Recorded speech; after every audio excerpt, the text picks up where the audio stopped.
Welcome to the Brass and Woodwind shop. I have a rotary trumpet in my shop for repair. It has the internal clock springs. This is a very interesting trumpet. I'm not even sure what brand it is. It has the Cyrillic lettering, so it's probably Russian, but I'm not even sure about that. It has the old style of internal clock springs, so I have to take those apart and get at the spring inside of there and see what's wrong with those. The first valve works fine. The second valve is very sluggish, but it does work. The third valve is broken altogether. I'm going to start by removing the linkage screws, and that way I can take off this section. Now I'm going to remove these two screws so that I can get the entire linkage assembly off of there. Okay, now that should come off. There it is. There are 4 more screws that need to be removed. Each one holds on one of the posts, and if you look right there you can see that those are tapered inward, so even if I take the screws out it still will not come out. It has to slide forward. I got all of the screws out. Now I need to slide these posts backwards and then they should come out. They're a little stuck, but they will come off. I just need to be a little bit patient. Okay, there it's off. How this works is there's a little square hole right there, and it lines up to the hinge rod. That's a little square end of the hinge rod, and the hinge rod stays where it is. If I turn this, you can see that the hinge rod is stationary. Before I go too much farther, I'm going to mark the posts and the bridge so that I don't get these mixed up.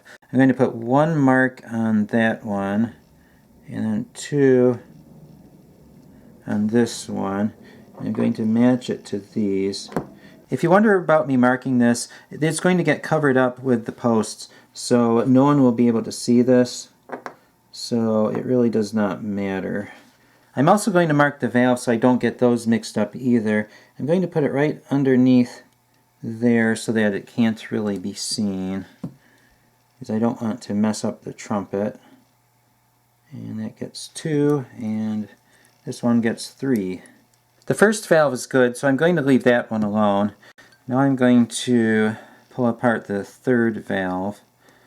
I'm going to take off the post. Now I have to pull off this part. There are actually 2 pieces. There's this one, and then there is one that goes inside of that, and it's pressed together, and there's a friction fit.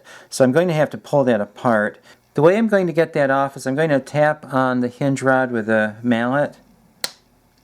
Oh, that came off very easily. Now I'm going to pull that apart. Okay, yes, the spring is broken inside of there. It's broken all the way. There's one part, and there's the other part. What I need to do now is take this spring out and make another spring. Okay, there, that's out. Now I'm going to pull apart the other one, and we'll see what we have there.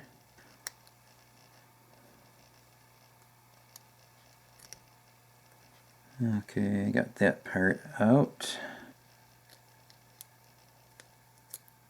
And there's the other part. I did not show this in the video, but I went and I got a clock spring. A shout out to the Clockworks in Schenectady, New York. Thank you for working with me and giving me the spring. He did give me some pointers on how to work with the spring. Here's the old spring. I have to make 3 of these out of this. So I'm not sure exactly how long I need to cut it. So I'm going to unroll that as good as I can. I'm going to line these up with about right here. I'm going to cut a little extra just to make sure that I have enough.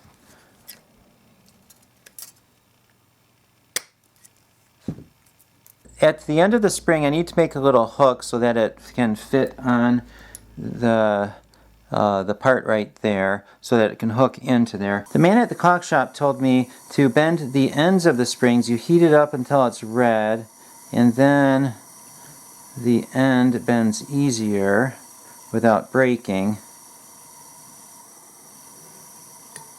like that.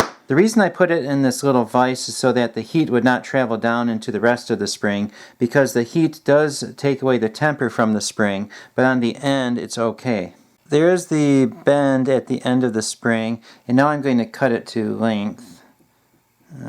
Okay, that's about right there. I'm also going to do the same thing for the other end of the spring, but this one needed to be bent up. This one needs to be bent in. I bent the spring, and now it should hook on to that little slot inside of there. I'm going to wind the spring up, and I'm going to, well, I'll try by hand at first. I'm not sure how it's going to work. I may need to use a pliers to do this. I got it started, but I'm going to need to use a pliers. I'm going to use this same one again. This one has rounded jaws, so it's not going to kink this as much. So I'm going to just go around and bend that as I go. I'll probably need to do this several times before it's the way I want it. I finished going around the first time, and now it looks like that. It's still way too big to fit in there, so I'm going to have to go around again. So I'm going to just keep doing that until the job is done. So that goes in there like that. And just need to make sure I get this the right direction. This has to turn around. Okay. I'm going to use this post to tighten this up. Now I'm going to twist this around until it catches on that little leg right there. There it is. There we go. Okay. Just caught on there now. So that's about it, I think. I hope, at least. The spring that I got from the clock place, it is a little bit wider than the original spring, but I think it will still fit in here. And if it does not, what I'm going to do is take the tin snips and I'm going to cut it around like that and make it a little narrower. But I'm not sure if I need to do that or not. If it hangs up inside of there, then I will need to do that.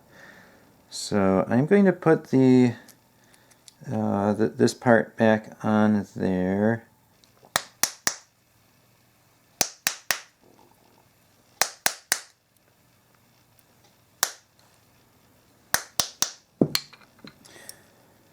Okay, now I'm going to test it to see how it works. I need to wind it to get a little bit of tension on there. You don't want too much tension. But it does appear to work. And I don't hear it. It does not make any noise. So that's good. That means that the spring is not scraping on the inside of there. I got one done. Now I'm going to do the same thing with the next one. That is what the spring looks like when it's finished. When you push the lever down, the hinge rod stays in the same place and it rotates around the spring. Now it's time to put everything back together. If you remember at the beginning of the video, I marked the posts to make sure that I got them in the right order. Now I need to make sure that I got the levers in the right order. Now I need to put this together, and I need to get the correct spring tension. I'm going to put the post on, and that is not enough spring tension, so I'm going to rotate it. It's still not enough, so I'll rotate it one more time. And I'm pushing it down and feeling if it's the correct amount of tension. So let's see if this does it. That should do it. Yep, that's about the correct amount. And I'm not sure how to quantify the amount, but it just feels like it should. Now if I go any farther, it should feel too tight. And if it's too tight, then, well, it's harder to play, and also it can break the spring faster.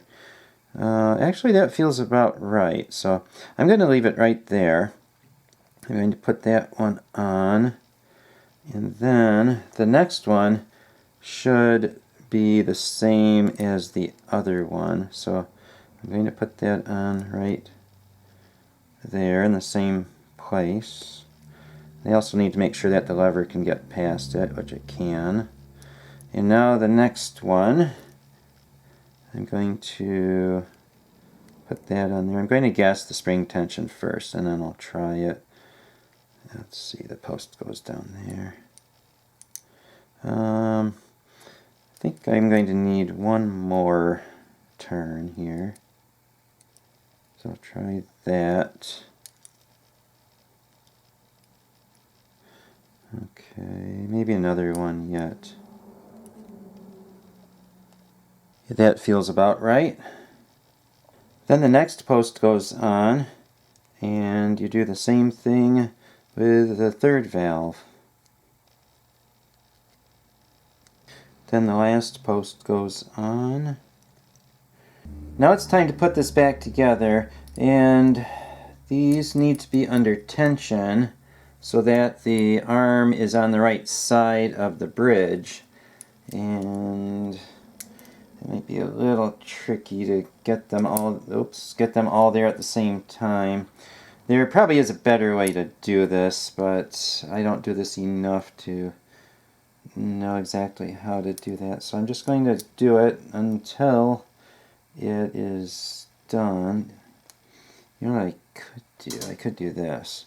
Take this and slide it under like that to hold them.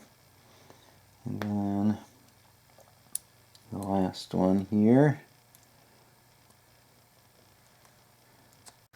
Next I need to get the bridge onto the posts, and they all need to be done at the same time. You cannot really do it one at a time. Okay, there we go.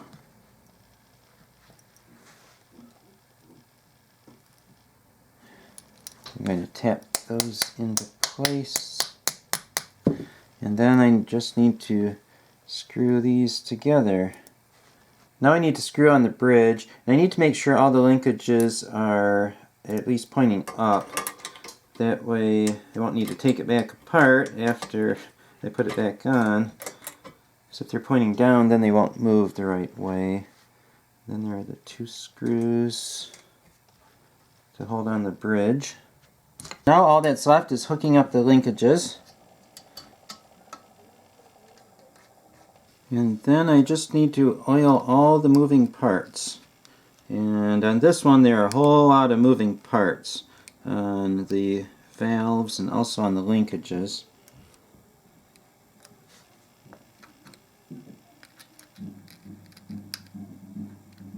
I hope this video has been helpful. Please subscribe for more band instrument repair videos.